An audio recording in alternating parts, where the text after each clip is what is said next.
Hey guys, what's up? In this short tutorial video, I'm going to teach you exactly how you can fix filters not showing on WhatsApp video call. For example, guys, if you encounter that issue, make sure you keep watching because I'm going to provide you with several options that may help you solve that issue. So let's get started. Now, the first thing you want to do, guys, is check if you have the most recently updated version of WhatsApp installed on your Android or on your iPhone. To do that, head over to the Google Play Store or alternatively to the App Store if you're using iOS, and then type in the search bar WhatsApp or use voice recognition by tapping on that button in the top right corner. Select the WhatsApp Messenger from that list below and tap on that update button here to the right to check if you have the most recently released version of WhatsApp installed on your device. And if needed, simply install it. And if that hasn't fixed the issue, guys, don't worry because there are a couple of other solutions you may apply. For example, what you can do, guys, is check if your mobile phone is compatible with using the most recently released version of WhatsApp. To do that, head over to your settings. For example, if you're using an Android,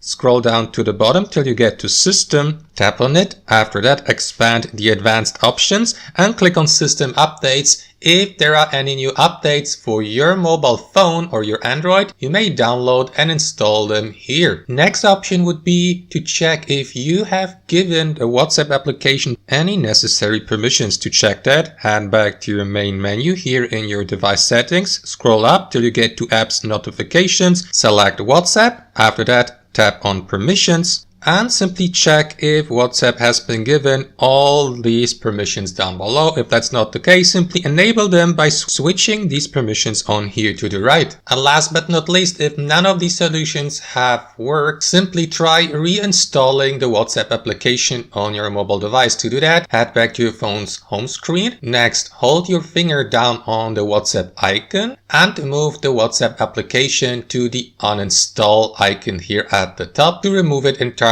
from your mobile device. And after that, head back again to either the App Store or to Google Play, look for WhatsApp and simply install it again with its default settings. And that should fix the issue, guys. Thanks for watching and have a fantastic day.